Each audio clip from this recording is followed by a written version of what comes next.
NetsBoy, so let's hear what he has to say. His name is NetsBoy, he thinks the world is all over when the Nets just can't play. What up, Net fans? NetsBoy here, bring your latest and your not so surprising Brooklyn Nets news. All right, let's dive right in. We got a little bit to talk about here in this episode, so let's start. To the surprise of no one, the Nets are currently down 2-0 to the Philadelphia 76ers. Look, we mentioned this in the last NetsBoy episode. This is no surprise. This is what we pretty much expected. I said that the Nets are going to be lucky to win one game. I was hoping they would win one game. I kind of predicted them to win one game, but I also said I wouldn't be surprised if they got swept. And right now, that's kind of what it's looking like. So let's look at the first two games, and let's kind of, pick apart some of the things that we've seen or that I've seen so far. Game one was just frustrating as hell because the Nets did everything they could to try to lose the game, which obviously they did. They got destroyed on the offensive glass, or actually defensive glass. They got all around. They got destroyed rebounding, but they let loads of second chance points. They kept turning the ball over, and they were just leaving players wide open for three. Now look, we see what the game plan is for the Nets. It's the opposite of what I said last week. Their game plan is stop Joel Embiid and make the other guys beat you. Well, that's exactly what happened in game one.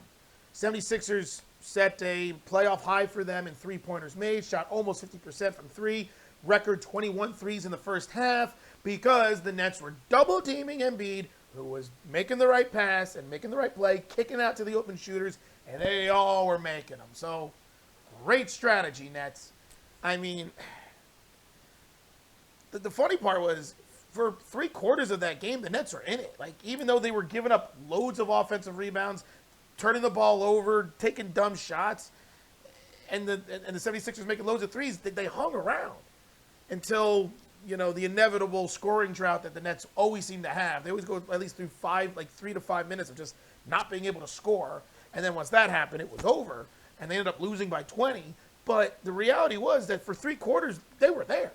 So, was their strategy working? A little bit. But, it just wasn't good enough. And then in game two, they doubled down on the strategy, setting a lot of, double teams to Joel Embiid. But this time, the 76ers were not making those threes. This time, they were missing shots here and there. And this time, the Nets were doing a much better job, at least turning the ball over and at least getting some of the offensive rebounds or getting the rebounds. And they actually were playing really, really well. Cam Johnson looked fantastic. He had that great dunk on Embiid. And I'm watching this game in game two, and I say to myself, Nets are playing too well right now. Too many good things are happening for this Nets team. Something bad is going to happen. They are going to fall apart.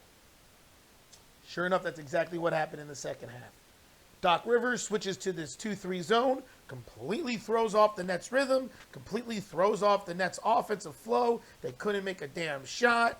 And, of course, the 76ers made one basket, and they made another basket, and they got some confidence. And, look, I don't like blaming the refs, but there were some really bad calls that were in the favor of the 76ers in that game, too. I mean, the P.J. Tucker no shot clock call was unbelievable. I was watching that live, and I was screaming at the TV. How is that not a shot clock violation? I could see it. Mikal Bridges could see it. The whole world could see it. Even the arena, the fans thought it. You heard a hush when it went off and a moan because they're like, oh, it's too late. But the refs are just like, yeah, we didn't see anything because I don't know what we're doing. We're just stupid. And, of course, offensive rebound, kick out James Harden, and he makes a three. And I'm just like, that is such a crippling, back-breaking play. And especially in that situation of the game where the Nets were down by like 4 and they had a chance to try to climb back, back within striking distance. And then that happens. And then the 5-point swing later on where Cam Johnson went to the basket and James Harden clearly fouled him. James Harden literally stood there and put his arms like this to brace himself for the contact as he got it, ran into. It's a foul. He ran into him. No call. Goes the other way. Maxey goes up. Phantom foul for Maxey. He makes the layup. It's an and one. It's a 5-point swing. And, that's just the tip of the iceberg of the what I feel were really bad calls by the refs. But, surprise, surprise. I mean, I'm not even talking about game 1 in which Jock Vaughn talked about, the traveling and the lack of 3-second calls that was happening to Joel Embiid.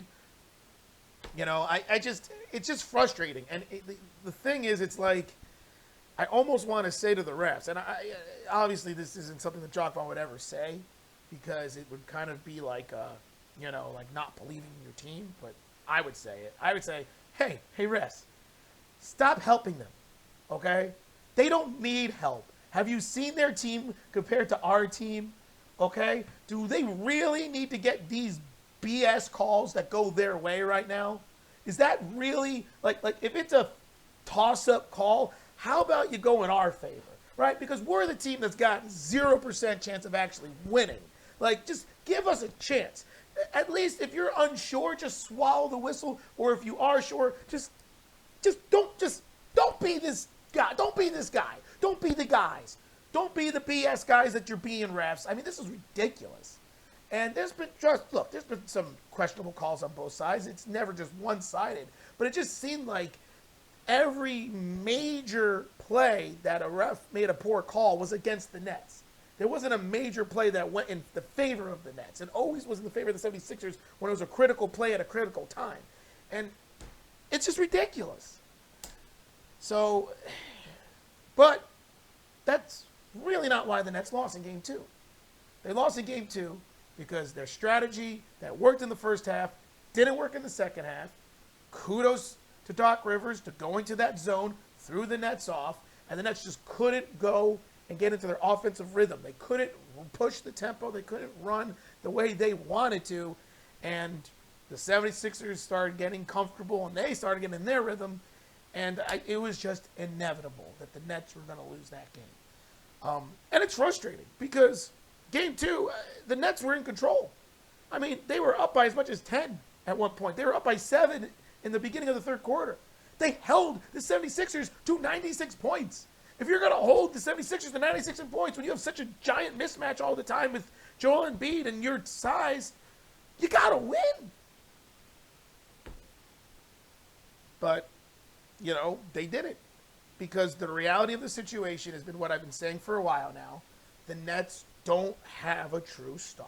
They don't have a true go-to guy that can get them a bucket other than Cam Thomas, who I'm not saying the Nets should play Cam Thomas, but he's the only true bucket getter, I believe, on the Nets that team right now. And you saw what happened.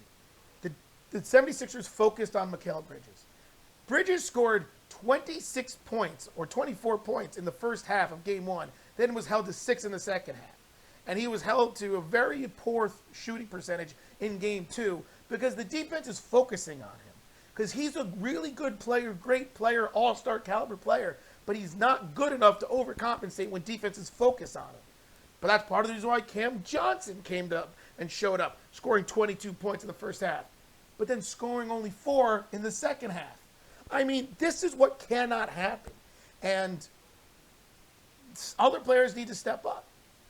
Nick Claxton didn't play a lot in the second game because the Nets went more to small ball, which actually was working, but I need to see more from him. I'm a huge Claxton fan, always have been, but you got to give us something. Give us a little bit more energy. It's like he's so focused on trying to stop Joel Embiid that he compromises his ability to rebound or his offensive ability or even his screen settings, that he's not playing with the same amount of effort on all the other aspects of the game because he's so hyper-focused on stopping Joel Embiid, which I get because that is his primary job, but Claxton needs to do all the dirty work for the Nets. He needs to be the rim protector. He needs to be the main shot, defensive anchor. He needs to be the main rebounder. He needs to be the main perimeter defender. He needs to be the help defender. He needs to be a guy who can provide the energy and toughness that this Nets team needs. Not just try to stop Joel Embiid. But, I mean, need to see more from him. Joe Harris is completely irrelevant, like he always is. Seth Curry's played well. Dorian Finney-Smith doing his thing, playing the defense he's always played. And Royce O'Neal defensively has been good. But in game 2, he had so many open threes. And, that's what a lot of Net fans are going to point to. All the missed open threes that the Nets had. They had open shots from Cam Johnson. Dorian Finney-Smith had 2 open threes that he missed. Royce O'Neal had open threes. That part is true. So you could look at this and say the Nets could have easily won game 2, but the reality is they didn't. And I'm torn on the strategy. I said earlier on that I would actually do an opposite strategy that the Nets are doing, which is I would have played one-on-one with Embiid and just tempted him to try to score 50, 60 points. Like I would try to stop the other guys, play around the perimeter, stop James Harden, stop Tyrese Maxey, stop Tobias Harris, stop the other guys from putting up points, and just dare Joel Embiid to go one-on-one with Claxton or Daron Sharp or even Dorian Finney-Smith or Royce O'Neal, because they actually play pretty well in the post. They don't have the length, but they have the size and girth to try to compete. Like, I almost want to dare Embiid, say, drop 50 points. I dare you to. And you know what? He might. But that means the rest of the team isn't. That means the rest of the team's not going to be involved in the offense. And basketball is a lot about rhythm. And nothing takes you more out of your rhythm more than if you're not involved in the offense. That's why everyone talks about ball movement. Let everyone touch the ball. It keeps the offense going. If you're daring Joel Embiid to go one-on-one all the time, even if he's successful 25 out of 30 times, that's only 50 points, which might sound like a lot. But if he's scoring 50, then most likely the rest of the team is not scoring much themselves. You probably will not have another player with more than 15 points. And if you can hold all the other players to under 50, well, then they're not breaking 100. So this was my strategy. This is what I said last NetsBoy, and I kind of am still for it. But it's hard to argue with what we've seen because, especially in game 2, the double teaming strategy, stopping Joel Embiid and making others beat them strategy, kind of was working. The only reason why the Nets didn't win was because they weren't making shots. So, and in game 1, you could argue it was also kind of working a bit, especially in the first 3 quarters. But the only reason why the Nets didn't win was because they kept turning the ball over. They kept, giving offensive rebounds, and once again, weren't making shots. So I get why Jacques Vaughn's doing it, and I'm not going to completely argue with it. At this point, I would do a different strategy. But Jacques Vaughn even said it. It's not just trying to stop Joel Embiid. When you create double teams, you add pressure, you speed up the offense, and that allows you to maybe get some turnovers and then get some stops and then run yourself and play at a faster tempo. And we all know the only way the Nets are really going to be able to beat the 76ers is if they pick up the tempo and make it into a fast-paced track meet running up and down the court. Half court is what the 76ers want. So I get why they're doing the double team strategy. It's kind of been working, but at the end of the day, the Nets are still 2-0. Maybe they should try to mix and match a little bit. Maybe when they have Claxton out there, you say, Claxton, buckle down and defend him. Is he going to dominate Claxton?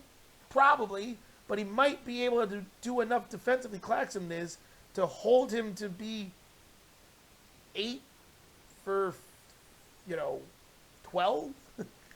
Or in a quarter or something like that? Or maybe holding him to making only 6 out of 10 shots? And is that great? I think it's better than giving open threes to Tyrese Maxey all the time or Tobias Harris, who make it all literally they seem like they can't miss, especially in the second half. So I don't know. It's a tough situation. The reality of the situation is as we touched upon, the Nets are really just screwed. All right, no matter what they do, they're gonna lose. It's very unlikely. I mean, the only way I really see the Nets winning in Game 3 or Game 4 is if the 76ers just simply lose the game themselves by making bonehead plays, because I just don't see it happening with the Nets. And I'll end with this. Spencer Dinwiddie.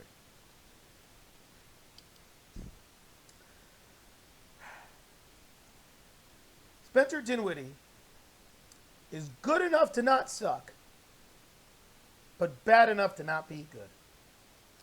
So I guess that pretty much makes him average or mediocre, like by almost pure definition of what I just said. Like that's what it is. Like, unfortunately, he is the only true playmaker the Nets have on this team. And unfortunately, he really is the straw that stirs the drink of this Nets, especially on the offensive end.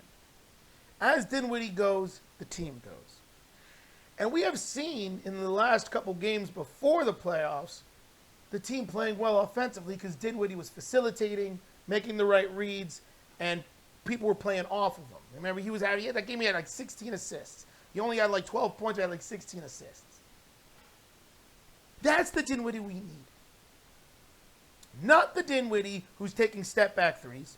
Not the Dinwiddie taking mid-range jump shots. Not the Dinwiddie that's trying to iso ball all the time. Not the Dinwiddie that just decides to throw the ball 20 feet in the air, hoping that Nick Claxton can fly and get the ball. Like, we don't need that Dinwiddie. And, like, seriously, especially in Game 1, where are these lobs going?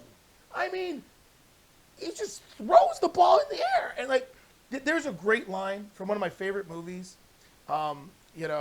Major League, the baseball movie. It's not the famous line that everyone knows, just a bit outside. It's not that line. There's a line in that movie that to this day, I love. And that's when the away team or the visiting team hits a deep home run. And the announcer goes, he'll need a rocket in his ass to catch that one. That is what Nick Claxton needs to catch these lobs that Dinwiddie's throwing up there. He needs a rocket in his ass because they're just 25 feet in the air. I mean, how? Why? And it's just not smart. Like, oh, damn. I mean, the reality is the entire Nets team needs some rockets in their asses so they can get some damn rebounds because they constantly give up every freaking offensive rebound there is. I mean, it's just a lost cause. So let's keep it 100 here. Let's be honest. This team is screwed. Anyway, let me know what you guys think about everything. If you agree with me, I don't even know half the things I said, but Game 3 is this Thursday in Brooklyn. It's obviously a must-win. I mean, it's a must-win no matter what because every game's a must-win. They're not going to win the series, but you know the whole cliche. You go down 3-0, you almost always lose Game 4, and you get swept. And, no team's ever come back down from 3-0. Not that the Nets would ever come back in this series. Like, there's no chance the Nets are going to win 4 of the next 6 games against the 76ers team. At this point, it's just about being respectable and trying to put up a fight. So maybe they'll win Game 3. Maybe they'll win Game 4. I strongly doubt it. I'm kind of thinking that the Sixers will sweep the Nets. And, that's just what I'm feeling. Game 3, Thursday. Game 4, Saturday.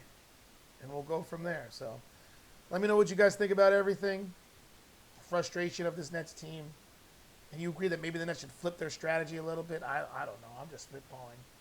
I mean, there's no right answer. They're screwed. And keep your eyes open to the next NetsBoy episode. It'll be after Game 4, where there is a good chance that it will be my end of the season wrap-up because most likely this Nets team would have been swept and been eliminated, and we can just, put a little bow on the unbelievable season that this team has had. And unbelievable is like the understatement of the year, but we'll touch upon that in the next NetsBoy. But until then, this is NetsBoy just shrugging like always. What are you gonna do with this Nets team? And saying they need some rockets in their ass to catch that one. And signing off.